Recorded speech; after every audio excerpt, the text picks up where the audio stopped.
नमस्कार। प्रेमशीला की ये पंक्ति, मेरे तो गिरधर गोपाल दूसरों न कोई, और मुझे लगा मैं जो कुछ बोलने आ रही हूँ उसका अंतिम निष्कर्ष यही है। जब ये समझ जाएं कि मेरे तो गिरधर गोपाल दूसरा न कोई, तो कोई प्रश्न बचता ही नहीं है। लेकिन दिक्कत ये है कि ये समझना उतना आसान नहीं है जितना कि सुन के लगता है। शाब्दिक रूप से, मानसिक रूप से हम कह देते हैं, अनुभूति भी कर लेते हैं, यानी प्राणिक रूप से भी, कि सचमुच ईश्वर ही सब कुछ है, मेरे तो ईश्वर ही हैं और सब कुछ नहीं। लेकिन अगले ही क्षण अपना बच्चा आ जाता है, भाई इससे बढ़ के तो कोई नहीं है। अपनी ड्यूटी आ जाती है, अपनी ज़रूरतें आ जाती हैं, अपनी इच्छाएं आ जाती हैं, कामनाएं आ जाती हैं।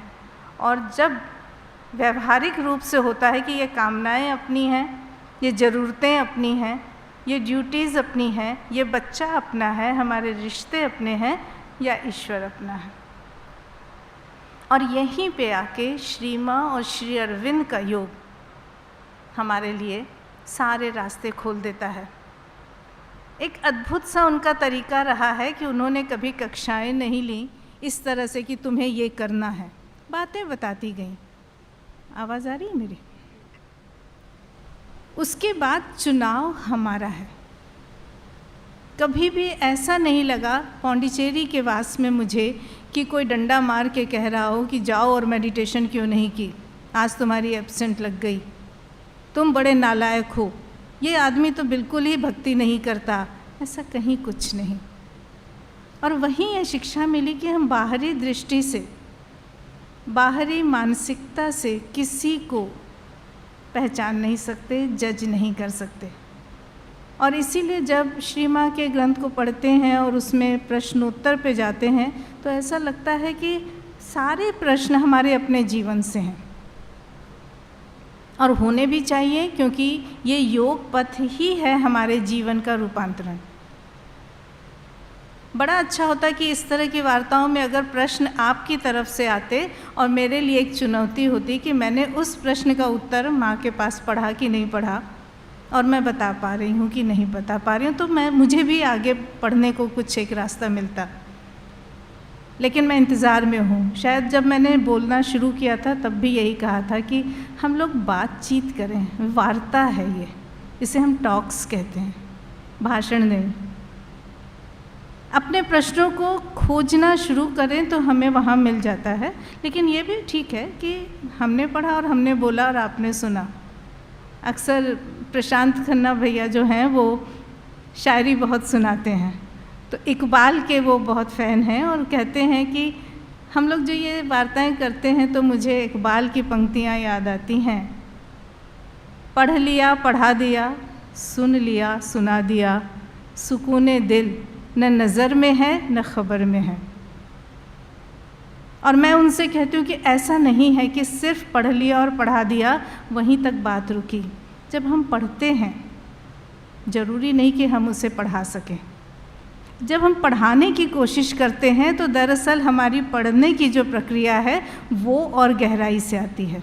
असली एकाग्रता, असली समझ हमारी वहाँ विकसित होती है जब हम 2 और 2 4 का फॉर्मूला किसी बच्चे को सिखाते हैं, दुनिया भर के उदाहरण देते हैं और वो चीज़ हमारे अंदर बैठ जाती है। ऐसा ही श्री माँ के साथ पूछे गए प्रश्न और उसके उत्तर पढ़ते समय मुझे महसूस होता है किसी की जीवनी लिखी जा रही थी। एक व्यक्ति था जो अपने मित्र को बता रहा था कि एक संत हैं, गज़ब के हैं, इतने महान हैं, इतने शुद्ध, इतने पवित्र, इतने सहनशील, इतने धीरजवान, उनके पास जाते हैं तो बड़ी शांति मिलती है। उनका जीवन संघर्षों से भरा है, लेकिन उन्होंने कभी हिम्मत नहीं हारी। वे कभी रोते नहीं, कभी दुखी नहीं होते, मुस्कुराते रहते हैं, सबसे प्रेम करते हैं। और वो इस तरह लगातार उनकी तारीफ़ कर रहा था। अब इतने बूढ़े हो गए हैं, अशक्त हो गए हैं, फिर भी दुखी नहीं होते, ईश्वर का नाम जपते रहते हैं। उसके मित्र ने कहा, मेरा भी मन है उन्हें देखने का, लेकिन तुम क्यों नहीं उनकी जीवनी लिखते? ऐसे व्यक्तियों का परिचय सारी दुनिया को मिलना चाहिए। तो उसने कहा, हाँ मैं लिख रहा हूँ ना। तो बड़ा खुश हुआ। अच्छा, तुमने किस नाम से लिखी है, कहाँ लिखा है, कितना लिखा है, मुझे दिखाओ। उसने कहा दिखा नहीं सकता। उसने कहा क्यों, कहाँ है तुम्हारे वो कागज़? उसने कहा कागज़ पे नहीं लिख रहा हूँ, फिर अपने जीवन पे लिख रहा हूँ, अपने जीवन में उनका अनुकरण कर रहा हूँ। और मुझे भी लगा ये पढ़ के कि सचमुच असली लिखना तो वही है। लिख लेते हैं चीज़ें, उठा के अलमारी में बंद कर देते हैं, लेकिन अगर लिखते रहें, पढ़ते रहें, बोलते रहें, सुनते रहें, सुनाते रहें, तो उन चीज़ों की पुनरावृत्ति होती है। कभी तो सवेरा होगा, कभी तो अंदर से आवाज़ आएगी कि भाई ये केवल लिखने के लिए नहीं है, और तब हमारी यात्रा शुरू हो जाती है। और ऐसा ही किसी ने श्री माँ से पूछा भी था। मैं आज कोई बहुत गंभीर सा कुछ नहीं लाई हूँ, बहुत दिन के बाद आई हूँ आपके बीच में, सोचा गप्पे ही मारेंगे, लेकिन श्री माँ के पास इतनी बढ़िया बातें हैं कि गप्पों में भी मज़ा है, कुछ न कुछ तो मिल ही जाता है। किसी ने कहा कि श्री अरविंद की और आपकी किताबों को कैसे पढ़ें, क्या तरीका होना चाहिए, क्या मनोवृत्ति होनी चाहिए, क्या एटीट्यूड होना चाहिए। तो माँ ने कहा देखो, मेरी किताबें पढ़ना तो बहुत आसान है, वो बोलचाल की सरल भाषा में है, पढ़ते रहो और कोशिश करो। श्री अरविंद की कविताओं को पढ़ते समय तुम्हें सचमुच अपने अंदर जाना होगा, अपने दिमाग को, अपनी बुद्धि को, अपने साधारण भौतिक मन को छोड़ देना होगा, क्योंकि वो इतनी आसान नहीं है। ना तो उनका कंटेंट जो है, उनकी जो विषय सामग्री है, ना तो वो इतनी हल्की है, ना ही उनकी भाषा। तो अपने मन को बिल्कुल शांत करके, एकाग्र भाव से, समर्पण के भाव से, भक्ति और विश्वास, आस्था के साथ श्री अरविंद की किताब खोलो, कोई सी भी किताब हो। अभी सावित्री तक की तो मैं बात ही नहीं करती, मेरे लिए वो बहुत, पता नहीं क्यों मुझे लगा कि वो बहुत ही ऊपर है। अभी मैंने उसका सा पढ़ा होगा मुश्किल से, लेकिन कुछ भी पढ़ें, माँ कहती है थोड़ा सा पढ़ो, ज़्यादा नहीं, रोज़ पढ़ो और कोशिश करो कि एक निश्चित समय पर पढ़ो। इससे तुम्हारे अंदर जो मानसिक समझ है उसको इंतज़ार होने लगेगा, उसकी पहचान एक ऐसी सामग्री, खुराक से होगा जो मानसिक खुराक हमारे बुद्धि को चाहिए। एक ऐसी खुराक की प्रतीक्षा रहने लगेगी कि कुछ दिनों बाद जब वो समय होगा तो तुम्हें अपने आप अपना मन एकाग्र मिलेगा। और धीरे धीरे निरंतर अभ्यास से, इस पूरी श्रद्धा और विश्वास के साथ, अनुशासन के साथ अगर तुम पढ़ते हो तो तुम्हारे मस्तिष्क में ऐसे कोषाणुओं का निर्माण होने लगता है जो उस तरह की सामग्री को ग्रहण कर सके, और परिणाम ये होता है कि अपने आप समझ आने लगता है। और मुझे याद आया कि हाँ, बचपन में हम कविताएं याद करते थे, गाने बहुत याद करने का मुझे शौक़ था। सामने बैठी हैं दो गायिकाएं और मैं इनसे हमेशा ये दुखड़ा रोती हूँ कि काश मुझे संगीत आया होता, काश मैं गा पाती, लेकिन शौक़ तो था। मैं गाने रट मारती थी, फिल्में देखते थे सब लोग, मैं कहानी से ज़्यादा गाने की पंक्तियाँ याद करती थी और घर में आके उन पंक्तियों को लिख लेती थी। मेरी डायरी भर जाया करती थी, लेकिन सिर्फ रटती थी। कई गाने और गानों की कई पंक्तियाँ ऐसी हुई हैं जब 9th क्लास में, 10th क्लास में अचानक दिमाग में ओह ये पंक्ति ये थी। कई बार हम 2-3 शब्दों को मिला के सही उच्चारण नहीं करते हैं या सही उतार चढ़ाव से नहीं बोलते हैं तो अर्थ बदल जाता है, लेकिन जिस दिन अंदर वो समझ आती है उन पंक्तियों का अर्थ बदल जाता है, उसकी गहराई हमारे अंदर आ जाती है। तो श्री माँ हमको यहाँ पे कहती हैं कि श्री अरविंद के लेखन को जब पढ़ो, थोड़ा ही खाओ लेकिन पचाने भर अपने अंदर शक्ति लेकर आओ।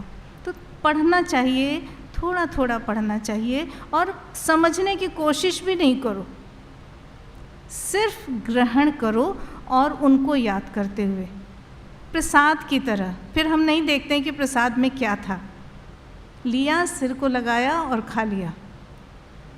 चेतना उस समय वो थी कि हम प्रसाद खा रहे हैं, तो लेने का तरीका, खाने का तरीका और अंदर उसको शरीर में, हमारे रक्त में जाने का की जो पूरी प्रक्रिया है वो अलग हो जाती है। और ये ही उच्च चेतना का परिचय देता है।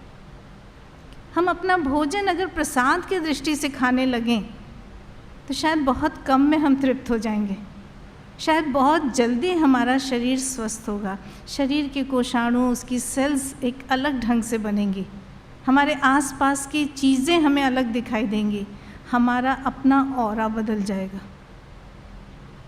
जिन लोगों को पंडित के पुजारी के प्रति इतनी श्रद्धा होती है, वो कैसे रास्ते में भी उनके पैर छू लेते हैं, भले वो अनपढ़ पुजारी क्यों ना हो, ब्राह्मण देवता हैं जी। पढ़े लिखे लोग थोड़ा सा जान जाते तो उनका मजाक उड़ाना शुरू कर देते हैं, वो उस पंडित के उस ऑरा से वंचित रह जाते हैं। क्या डिग्रियां लेने से मैं वो पंडित वाली चीज़ ला सकती हूँ क्या? अगर मेरे अंदर वो भक्ति नहीं है, वो विश्वास नहीं है तो बस चीज़ों को इस तरह से समझना है कि कैसे करना। और यही होता है कि हम थोड़ा सा ज्ञान लेके अपने अपने में आ जाते हैं, जहाँ बिना हमारी जानकारी के एक अहम की उत्पत्ति होने लगती है। ये अहम पे हम लोग कई बार बात कर चुके हैं, मैं उसमें नहीं जाऊंगी, लेकिन वही एक वाक्य, कल एक बच्चा बार बार मुझसे पूछ रहा था, ego is a helper, ego is a bar. मैंने कहा तुम इस तरह उद्दंडता से क्यों बोल देते हो? आश्रम में ही खाना लेना है, ये नहीं खाना मुझे, वो क्यों मुझे ज़िद करती हैं, क्या समझती हैं अपने को? तो मैंने कहा लेकिन तुम भी तो इतने ईगो के साथ बात कर रहे हो सकता है मेरी ईगो हेल्पर हो। उसने बड़े आराम से मुझे कह दिया। अब कैसे बताया जाए उस बच्चे को कि कौन सी ईगो हेल्पर होती? जहाँ तक आपका अहम, आपका अस्तित्व है, आपका एग्जिस्टेंस है, लेकिन उस एग्जिस्टेंस के पीछे आपकी मनोवृत्ति क्या है? आप भगवान का यंत्र हैं, आप भगवान के भक्त हैं, आप भगवान का स्मरण करके यहाँ पे प्रगति करने के लिए आए हैं, तो ठीक है, आपका अस्तित्व बहुत अच्छा है, बिल्कुल सही ढंग से है, चैत्य के साथ चल रहा है। लेकिन एक समय जैसे मैं कहा करती थी तुम्हारी माँ है तुम जाओ, और समाधि पे नहीं जाती थी, मुझे किसी पे विश्वास नहीं था और बड़े गर्व से कहती थी मैं नहीं मानती, होगा भगवान होगा, पड़ा रहे ना अपनी जगह, मैं क्या बिगाड़ रही हूँ उसका, मैं तो अच्छे काम कर रही हूँ। पता नहीं वो कितना सच था कितना नहीं था, लेकिन कहीं ना कहीं भगवान का विरोध नहीं था। हाँ, भक्ति नहीं थी, आज भी पूजा पाठ नहीं करती हूँ, लेकिन कहीं ना कहीं अंदर एक विकसित भावना आ चुकी है कि भाई कोई है जो हमें नियंत्रित करे तो हम बेहतर जाते हैं। ऐसे में कैसे अपने आप पर अपना नियंत्रण रखें और कैसे उससे मुक्त हो जाएं? अब ये अपने आप पर अपना नियंत्रण, मैं अपने नियंत्रण में हूँ, मुझ पर मेरा नियंत्रण है, ये मेरा मैं है कौन? क्या वो है जो एक साधारण सा व्यक्ति तो आपके सामने दिख रहा है, अपर्णा नाम का कोई व्यक्ति है और सोचता है कि सब कुछ मैं करती हूँ, तो बहुत जल्दी मुंह के बल हम गिरते हैं। लेकिन अगर हमने आत्म साक्षात्कार किया है, अपने को पहचानने की प्रक्रिया में भी हैं, अपने चैत्य के साथ जुड़ गए हैं, तब माँ कहती हैं कि वो मैं अपने को नियंत्रित करता है, जो मैं उस मुख्य सत्ता के साथ, परम सत्ता के साथ जुड़ा हुआ, उसका अंश है, उसका अंश बनकर आया है। आपका मैं अगर आपके चैत्य में स्थित है तो वो आपको सचमुच अच्छी तरह नियंत्रित करता है। उसका नियंत्रण हटते ही आपकी जो सामान्य भौतिक मानसिकता है वो आप पे कब्जा कर लेगी, आपके प्राण की ऊर्जा, निम्न प्राण की ऊर्जा आप पे कब्जा कर लेगी। तो इससे हम कैसे बचें, कैसे सतर्क रहें? तो माँ अपना ही एक उदाहरण देती हैं कि मैंने एक बार ये प्रयोग किया। मैं घर से निकल रही थी और मैंने थोड़ी देर पहले अपने पर अपना नियंत्रण छोड़ दिया। जाहिर है माँ का अपना कुछ और ही होगा, साधारण तो हो नहीं सकता। कहती है और उसके बाद मैं अभी 4 कदम चली थी कि अचानक मेरे मन से आवाज़ आई, तुमने दरवाजे को ठीक से बंद किया है, ताला लगाया है? मैंने सोचा, मैंने कहा चलो देख लेते हैं। गई, जांचा, बंद है, वापस आई, फिर वही 4-5 कदम ही चढ़ी थी कि फिर तुमने ठीक से देखा था? कहीं ऐसा तो नहीं कि तुम गई और देख के चली आई और दोबारा गई और तिबारा गई। और ऐसा ही होता रहता अगर उसके बाद मैं रुक न जाती तो। माँ कहती हैं कि फिर मैंने कहा कि बहुत हुआ, अब चाहे बंद किया हो चाहे न किया हो, ईश्वर जानेंगे, और मैं आगे बढ़ गई। ये जब हमारा सामान्य भौतिक मन हम पे हावी होने लगता है, तब हम क्या करते हैं? क्या हम उस पे सतर्क होकर रोक लगा पाते हैं? इसका मतलब ज़रूरत है बीच बीच में सचेतन होकर आत्म अवलोकन की, अपने को देखने की, अपने को जांचने की। चल तो रहे हैं पर सही रास्ते पे जा रहे हैं कि नहीं? आजकल तो जीपीएस के भरोसे सब चलते हैं, वो बता देता है ना कि भीड़ है उधर, भाई ट्रैफिक बहुत ज़्यादा है, हम मुड़ जाते हैं। कई बार लंबे रास्ते से जाके भी जल्दी पहुंच जाते हैं, शॉर्टकट के चक्कर में नहीं पड़ते। ये जीपीएस अपने अंदर हमेशा रहना चाहिए कि रुक जाओ अभी, ठीक है अभी ना सही, कल कर लेना, पर करना सही निर्णय के साथ। ऐसी जब जांच हम आपस में करने के लिए सतर्क होने लगते हैं, जांचने लगते हैं, तब हम अपने अंदर के साथ जुड़े होते हैं। माँ कहती हैं वहीं पे चैत्य का हम पर शासन होता है। चैत्य हमारे साथ सतर्क रहता है, सजग रहता है, आगे रहता है। नहीं सुनते हैं तो बेचारा पीछे चला जाता है। फिर किसी ने कहा लेकिन अपनी पसंद नापसंद भी तो कोई चीज़ होती है। ध्यान करना तो बड़ा आसान है कि हम आ गए मेडिटेशन रूम में, सब बैठे हैं, उस समय कोई काम नहीं करना है, 7 से 7:30 बजे हम ध्यान करेंगे जी। बच्चों को हम यही समझाते हैं कि कुछ नहीं तो ये सोचो ये आधा घंटा तुम्हारा अपना है। अब उस अपने समय को तुम कैसे प्रयोग करो ये तुम्हारे ऊपर है, चुनाव तुम्हारा है। आराम से आंखें बंद करके नींद मार लो, फालतू बैठे निष्क्रिय आलतू फालतू बातें सोचो, या एक प्रश्न कर लो कि मैं यहाँ हूँ क्यों, मैंने आज सारे दिन किया क्या। उसमें से कितनी चीज़ें अगर नहीं करता तो कोई फ़र्क नहीं पड़ता, या ऐसा क्या कर लिया जो हमेशा मेरे लिए एक सीढ़ी बन सकता है, या मैंने ऐसा क्या किया जिससे मेरे अंदर बहुत अच्छा एक संतोष महसूस हुआ। कुछ भी कर सकते हैं ना, अपना अपना इरादा है, लेकिन ये सोचने की प्रक्रिया तो लानी पड़ेगी। तो जब माँ से किसी ने पूछा कि लेकिन हमारी पसंद नापसंद, अभिरुचि, रुचि, वो उसका क्या करें, वो भी तो है, तो कहती हैं ये होनी नहीं चाहिए। अब कैसे नहीं हो भाई, मुझे तो मीठा खाना बड़ा पसंद है। लेकिन वहीं पर वो कहती हैं कि हर चीज़ के प्रति ज़रूरत और इच्छा या शौक, इसके प्रति सतर्क हो जाओ। मीठा खाने में कोई बुराई नहीं है, लेकिन मीठा नहीं खा के तड़पते रहने में बहुत बुरा है। आज हम उपवास करेंगे, आज हम मीठा नहीं खाएंगे और सब खा रहे हैं, नहीं नहीं मैं तो नहीं खाऊंगी, कोई बात नहीं एक दिन नहीं खाऊंगी तो क्या हुआ। कंटिन्यूअस खा रहे हैं विचार के स्तर पे, उस मीठे से हट ही नहीं पा रहे हैं। इससे तो अच्छा है भाई एक उठाओ और खा लो, सबको एक ही मिलेगा, मुझे भी एक मिलेगा, खा लिया तृप्त हो गए। नहीं खा के खाना और खा के भी न खाना, जब हम इस चेतना में रहते हैं, जो मैंने बुद्ध की कहानी सुना, बुद्ध के 2 भिक्षुओं की कहानी सुनाई थी शायद आप लोगों को, मुझे याद नहीं आ रहा है मैंने सुनाई कि नहीं, कि नदी पार कर रहे हैं और वहाँ पे देखा कि पैदल ही जाना था, नदी पार करनी थी। एक महिला खड़ी है जो कि नहीं कर पा रही, वो पैर बढ़ाती है और डर जाती है बेचारी, उसको डर लगता है पानी में जाने से। ये दोनों जा रहे थे भिक्षुक, तो इसमें से, और युवा बच्चे थे, नया नया उन्होंने धर्म ग्रहण किया था, तो उसमें से एक ने देखा ये तो बहुत घबरा रही है, रात हो रही है, बेचारी क्या करेगी। वो गया और उसने उसको उठा लिया गोद में और नदी पार करा दी। दूसरा कहा अरे अरे ये क्या किया, औरत को देखना भी नहीं, तुमने उठा लिया। और वो मन ही मन करता रहा। फिर जाके वहाँ उसने तो उतार दिया नदी पार और आगे बढ़ गया। जब गुरु के पास पहुँचे तो उसने कहा कि आपको पता नहीं आज इसने क्या किया, इसने आपकी शिक्षा का कोई पालन नहीं किया, इसने उस औरत को गोद में उठा लिया, पूरे रास्ते उसको लेके चला। तो उन्होंने उससे पूछा कि ऐसा हुआ, तो उसने कहा हाँ गुरुजी वो तो बहुत ही असहाय थी, मुझे लगा मानवता के नाते ऐसा करना चाहिए, बस मैंने उतार दिया और मैं आ गया। कहता है तुम ठीक हो? मैंने कहा हाँ उसमें क्या है। तब उन्होंने दूसरे से कहा भाई उसने तो उठाया और उतार दिया, तुम तो अभी तक उठाए हुए हो उसको। मनोवृत्ति क्या है, माँ हमेशा मनोवृत्ति की बात करती हैं। कोई भी काम करते हैं हम किस मनोवृत्ति, किस एटीट्यूड, किस भावना से करते हैं। करते ही चले जा रहे हैं, खाते चले जा रहे हैं, खाना ख़त्म हो गया लेकिन वाह क्या खाना था, क्या खाना, सारी रात खा रहे हैं, पेट खराब कर लेते हैं अपना। निर्लिप्तता के साथ, अनासक्त भाव से, आवश्यकता के हिसाब से।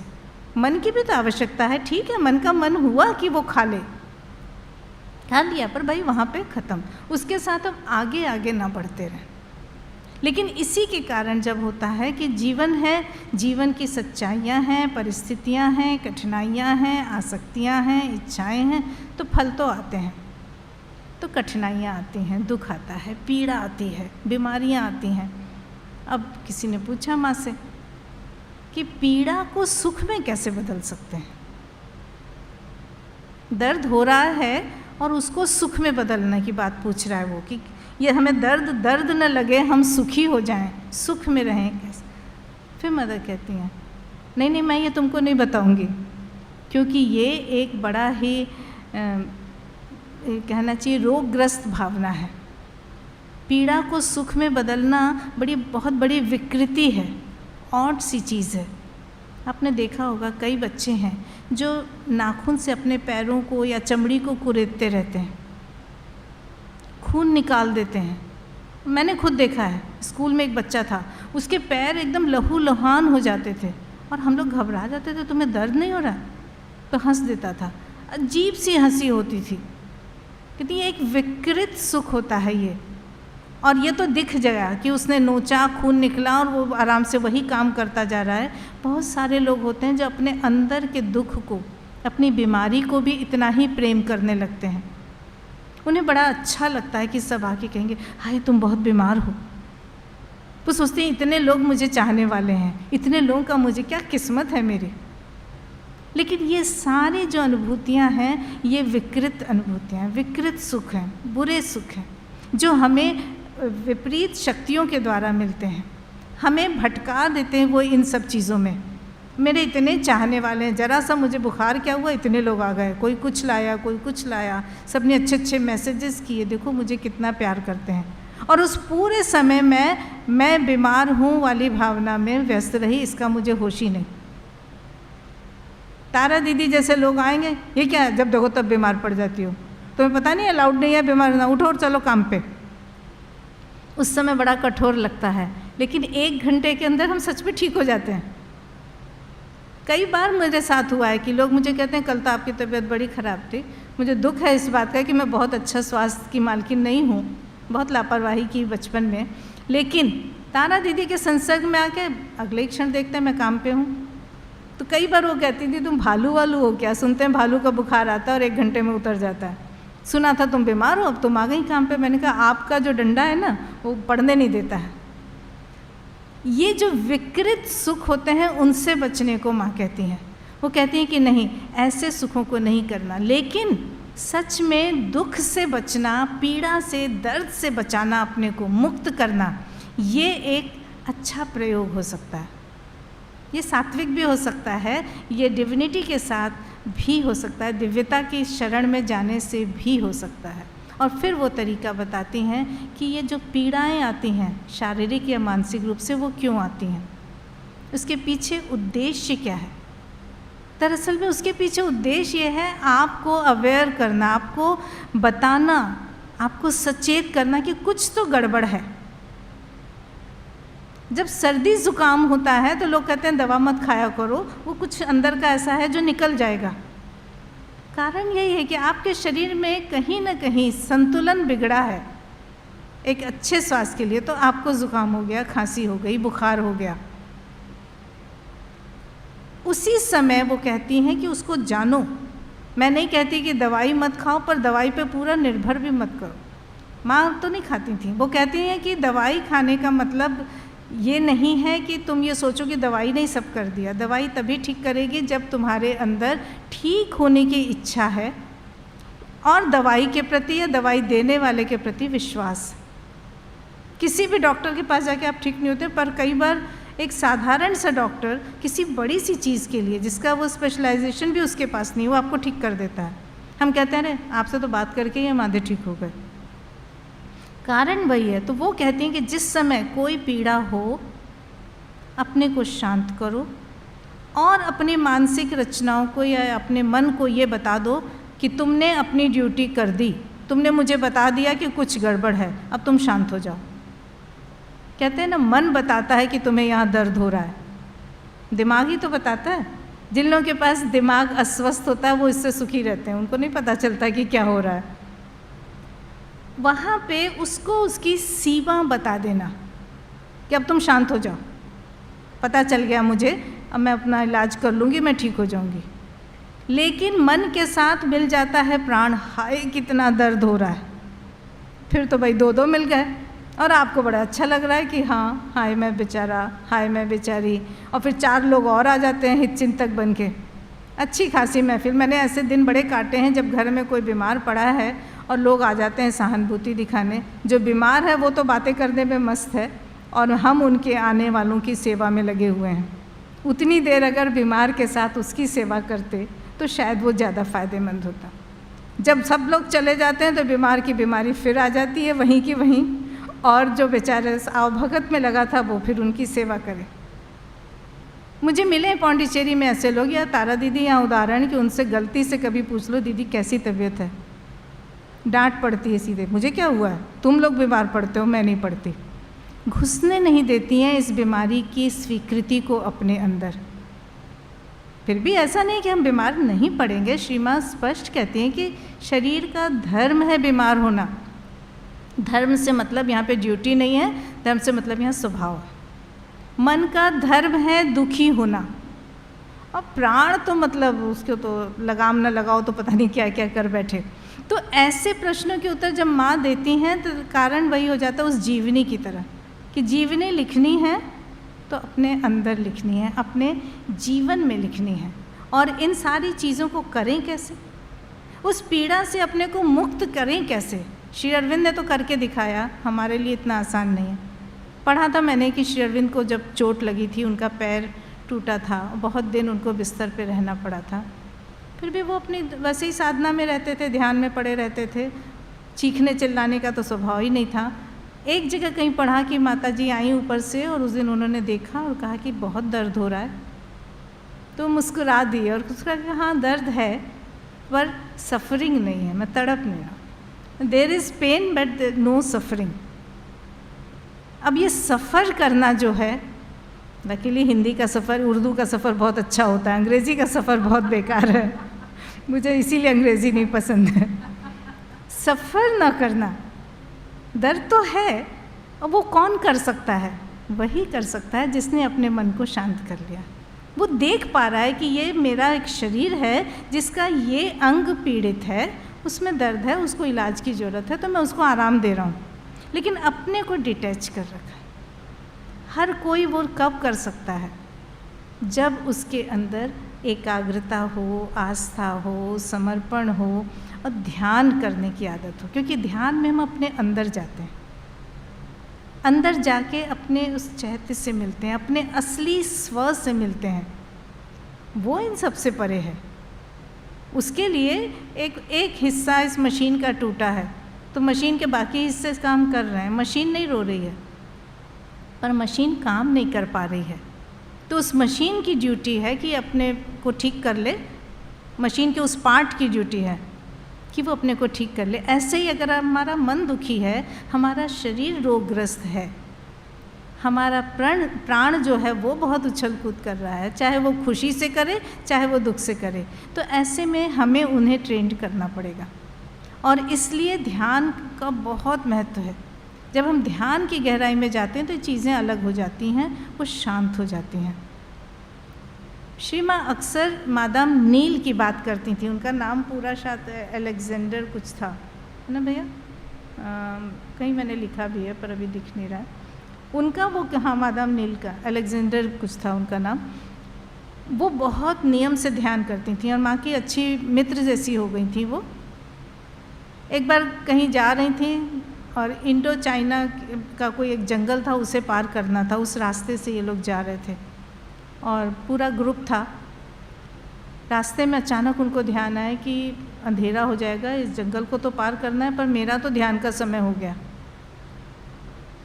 ध्यान का समय उनके लिए बहुत इम्पॉर्टेंट था कि वही बात थी कि जब हम एक निश्चित समय पे करने लगते हैं तो हमारा मन, प्राण, शरीर जो है ये उसके आदी होने लगता है। इसलिए निर्धारित समय पे करना चाहिए, अनुशासित रूप से करना चाहिए।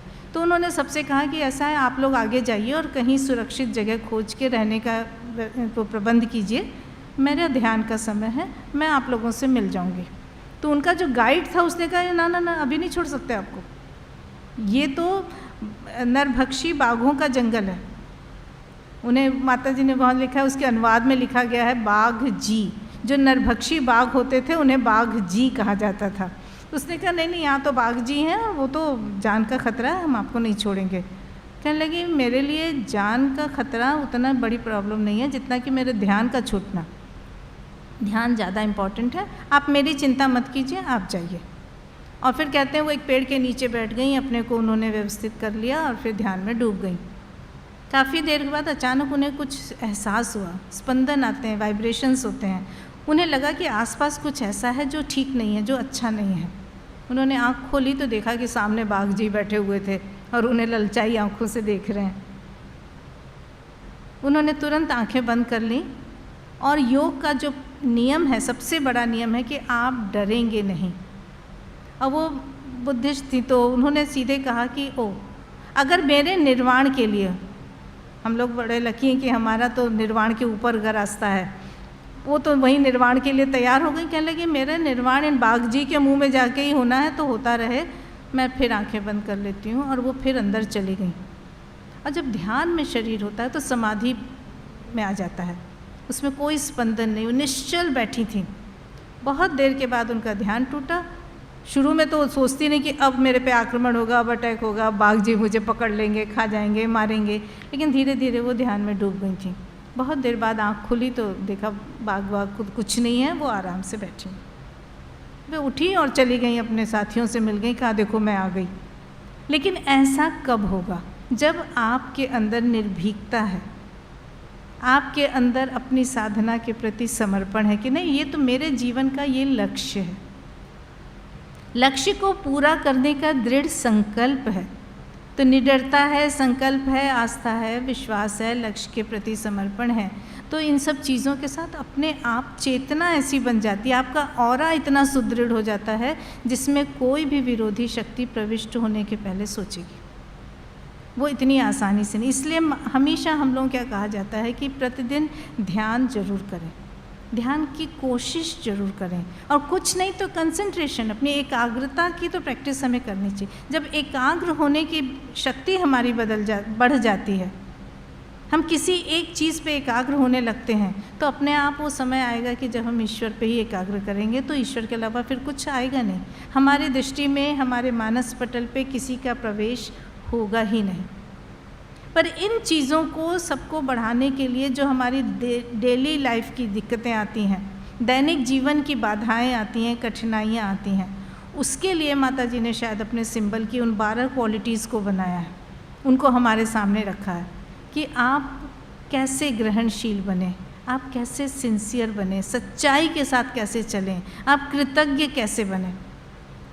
और इसमें मुझे याद आता है ग्रहणशीलता के लिए, कोई भी चीज़ पाने के लिए, ग्रहण करने के लिए, वो कहती हैं ग्रहण करने का सबसे सटीक और सबसे ज़्यादा रामबाण जिसको कहेंगे, या सही उपाय जो है वो है देना।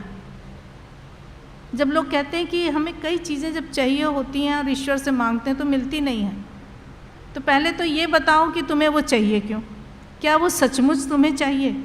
कुछ लोग थे जिन्हें माता जी कह देती थी कि नहीं ये शारीरिक काम करता है, इसकी ग्रोइंग एज है, इसको दुगना दूध दिया जाए, और लोग उस दुगने दूध को सैंक्शन करके, मैंने देखा है ऐसे लोग। ये हमारी कमज़ोरियाँ हैं कि बड़े हो गए, बूढ़े होने जा रहे हैं, हजम नहीं हो रहा है, पर माँ ने कहा था हमें तो दुगना दूध चाहिए। वहाँ हमारी ज़रूरत ख़त्म हो गई है, फिर भी हम उससे जुड़े हुए हैं। इसके साथ में एक चीज़ वो जो कहती हैं कि ग्रहण करने पाने का जो सबसे अच्छा उपाय है, तुम्हें लेना चाहिए, तो वो देना है। लेने के लिए जो सबसे ज़रूरी उपाय है, सटीक उपाय है, वो है देना। अब हम लेना चाह रहे हैं, वो कह रही हैं देना है, लेकिन थोड़ा सा सोचते हैं तो बिल्कुल सही कह रही हैं। हमने दिया, हमारा बर्तन खाली हुआ, तब तो उसमें कुछ आएगा, लॉजिक की बात है। इसके अलावा ये जो पूरी सृष्टि है, जो पूरा ब्रह्मांड है, यूनिवर्स, मैंने इसको दिया, इसने उनको दिया, उसने उनको दिया, उनको तो मुझे इससे कुछ नहीं मिला, लेकिन घूम फिर के रमेश भैया के पास से मेरे पास आ जाएगा। आएगा। पाने का सुख तब ज़्यादा असरदार होता है या ज़्यादा निश्चित हो जाता है जब हम देने का सुख चले। हम देते जाएं, देते जाएं, देते जाएं। सामने वाले के पास है जो, वही तो देगा मुझे। कई बार हमारे सामने वो कहती हैं कि जब तुम लोग परेशान होते हो दूसरों के व्यवहार से, दुखी हो के मेरे पास आते हो, उसके पहले कभी सोचा है कि तुमने उसको क्या दिया? उससे बुरा व्यवहार मिलने के बाद और बुरा व्यवहार मिलने के पहले भी उसको दिया क्या गया?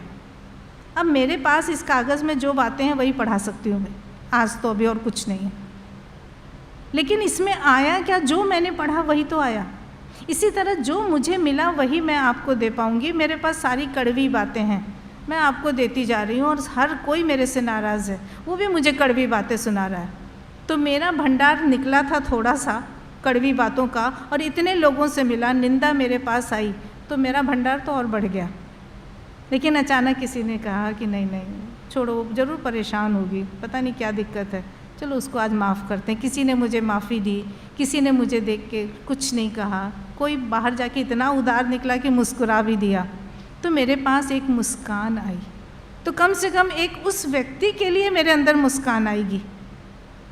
और इसीलिए अगर हम किसी के उस बुराई वाले भंडार को खाली करते के लिए सहनशील बन जाएं, हैं ऐसे लोग जो बेचारे जब देखो तब कड़वी बातें ही बोलते हैं, ले लो, अपने अंदर मत घुसाओ, अलग रख दो, उसको खाली होने दो, और बदले में उसको अच्छी बातें अगर हम देते चलें, एक दिन तो आएगा कि उसकी सारी बुराइयां निकल चुकी होंगी और मीठी बातें उसके पास आएंगी। जब है ही वही तो लेंगे क्या, देगा क्या? माँ से किसी ने कहा था कि ये क्या बात है, हर तरह के लोग आते हैं आपके पास और आप सबके लिए कहते हैं my love and blessings are with you, क्या हर कोई डिज़र्व करता है? कहती हैं ये तो तुम्हें नहीं सोचना है, पर मेरी मुश्किल तो ये है कि मेरे पास और कुछ है ही नहीं, मेरे पास सिर्फ प्यार है, ब्लेसिंग्स है, तो मैं और क्या दूँ? हमारे पास क्या है हमको देखना हो। और ज़रूरी नहीं कि अगर हमारे पास इन दोनों चीज़ों के अलावा कुछ है तो हम किसी व्यक्ति को ही दें। विष निगलने वाले तो ईश्वर ही होते हैं, उन्हीं को दे दो भाई, वो निगल लेंगे, वो उसे ट्रांसफॉर्म कर देंगे, वे उसे रूपांतरित कर देंगे। बुराई की जो शक्ति है उस शक्ति को उन्हें पता है कि कहाँ पे प्रयोग करना है, लेकिन हम ये सोचते हैं कि हम सब कुछ कर रहे हैं और करते समय भी अपने को उनका यंत्र नहीं मानते हैं। एक बड़ी रोचक सी चीज़ अग्निशेखा में पढ़ी थी, कल ही पढ़ रही थी कि हनुमान से बात हो रही थी। वो कहते हैं कि बाप रे, ये भाव कि अगर मैं न होता तो बड़ा भयानक है, मैं न होता वाला भाव बड़ा भयानक होता है। उससे अगर भगवान को दे दो, जो कृष्ण कहते हैं सब मुझे ही दे दो, तो हम बच सकते हैं। वो याद करते हैं कि जब सीता के ऊपर रावण को क्रोध आया था और वो उन्हें मारने दौड़ा था, तो हनुमान को तो बहुत क्रोध आया, वो देख रहे थे, वो तुरंत जा रहे थे रावण को बदला लेने या रोकने या मारने। अचानक उन्होंने देखा मंदोदरी गई और उसने रावण का हाथ पकड़ा। मंदोदरी उसकी पत्नी थी, हाथ पकड़ लिया, कहा नहीं नहीं नहीं ऐसा मत करो, सीता के साथ ऐसा मत करो। हनुमान ने आंखें बंद कर ली, कहा हे राम, मैं ये क्या करने जा रहा था, बचाने वाले तो तुम हो, वो भी सीता। अगर मैं बचा लेता तो ज़िंदगी भर मेरे अंदर ये अहम आता कि मैंने सीता माँ को बचाया था, तुमने मुझे उस अहम से बचा लिया, और मंदोदरी जो कि रावण की पत्नी है उसी के द्वारा बचा लिया। फिर उसके बाद आया कि एक और राक्षसी थी, नाम भूल रही हूँ मैं, त्रि से कुछ नाम था, त्रिजटा। उसने कहा था कि एक बंदर आएगा और वो लंका को जला देगा, उसकी भविष्यवाणी थी और हनुमान ने सुनी थी। वो सोच रहे थे कि लो, मुझे तो इन्होंने बंदी बना लिया है, मैं क्या करूँगा। और अचानक वो राम को याद करने लगे कि हे भगवान, क्या मैं ये सब करूँगा, कैसे करूँगा, ये क्या बोल रही है। तब तक उन्हें बंदी बना के रावण के पास ले गए। मारने की बात आई तो विभीषण ने कहा नहीं नहीं, दूध को नहीं मारते, ये गलत है, ये अनाचार है। तो रावण रुक गया। फिर उसने कहा मारते नहीं है, पर उसको तंग तो करना ही है मुझे, इसकी पूँछ में कपड़ा बांध के और तेल छिड़क के और आग लगा दो और तमाशा देखेंगे। हनुमान ने आंख खोली, ओ तो तुम्हारी योजना सारी तैयार थी, मैं कहाँ से कपड़ा लाता, कहाँ से तेल लाता, कहाँ से माचिस लाता, इन्होंने तो सब कर दिया और घूम घूम के उन्होंने जला दिया। तो भाव ये आ गया कि सब कुछ हो रहा है उनकी योजना से, पर क्या हम उस योजना को पूरा होने के लिए धीरज रख पा रहे हैं? ऐसी कितनी बातें हैं जो माँ से लोगों ने पूछी थी, लेकिन अब समय बता रहा है कि बंद किया जाए। और हमारे प्रश्नों की ये धारा तो चल रही है, मैं कोशिश कर रही हूँ कि विषय भी बदलूँगी, लेकिन इन्हीं प्रश्नों के उत्तर के माध्यम से मैं कोशिश करती हूँ कि अलग अलग विषय हमारे बीच में आ जाएं। आप लोग अपने प्रश्न देंगे तो बहुत अच्छा लगेगा। आज यहीं ख़त्म करते हैं, सामग्री बहुत है लेकिन अगली बार के लिए नमस्ते।